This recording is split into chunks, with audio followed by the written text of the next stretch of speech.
Hello everyone, welcome to Sravani's world. So ఈరోజైతే మన ఛానల్లో మంచి ఈజీ, సింపుల్ అండ్ బాగా చాలా అందమైన ముగ్గు అయితే నేను చూపిస్తున్నాను. సో చూడండి, ఇలా అయితే చుక్కలు పెట్టుకోవాలి. నేనైతే ఫస్ట్ 15 చుక్కలు అనమాట, మధ్య చుక్క 8 వచ్చే వరకు పెట్టుకున్నాను. సో చూడండి, మొత్తం చుట్టూ ఇలా ఫ్లవర్స్ అయితే వేసుకోవాలి. చాలా అంటే చాలా బ్యూటిఫుల్గా ఉంటుందండి ముగ్గు అయితే. నేనైతే ఫస్ట్ ముగ్గులు నేర్చుకునేటప్పుడు ఈ ముగ్గునే నేనైతే ఫస్ట్ వేసాను అనమాట. ఈ ముగ్గుతోనే నా ముగ్గులు నేర్చుకోవడం స్టార్ట్ అనమాట. సో చూడండి ఎంత బాగుందో.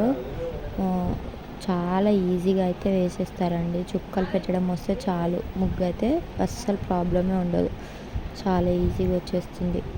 సో చూడండి, చుట్టూ అయితే ఇలా ఫ్లవర్స్ అయితే వేసుకోవాలి. చూడండి, మళ్ళీ తర్వాత ఇలా చూడండి ఎంత బాగుంటుందో. లాస్ట్కి వచ్చేసరికి చాలా అంటే చాలా అందంగా అవుతుంది. చూడండి, ఇలా వేసుకున్నామా, తర్వాత ఇలా స్క్వేర్ షేప్ అయితే చేసుకోవాలి. చుట్టూ మనకి ఎక్కడ చుక్కలు మిగలకుండా చూసుకోవాలండి. చూడండి, సో ఇలాగే వేసుకోవాలి. మధ్యలో ఒక ఫ్లవర్ వచ్చేస్తుంది. మనకు అక్కడ స్క్వేర్ వేసినప్పుడే మనకు అర్థమైపోతుంది చుక్కల మధ్యలో ఫ్లవర్ ఇలా వేయాలి. తర్వాత మిగిలిన వాటికి రౌండ్ అప్ చేసుకోవాలి. చూడండి, మొత్తం ఇలా జాయింట్ చేసేసేయాలన్నమాట మొత్తం పూర్తిగా.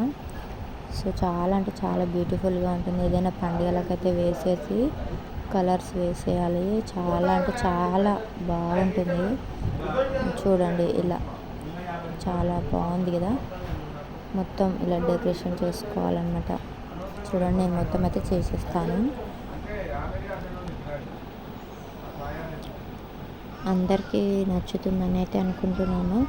సో నచ్చిన వాళ్ళైతే లైక్ చేయండి, షేర్ చేయండి, కామెంట్ చేయండి అండ్ సబ్స్క్రైబ్ అయితే మర్చిపోకండి ప్లీజ్. సబ్స్క్రైబ్ చేయట్లేరండి, సబ్స్క్రైబ్ అయితే చేసుకోండి.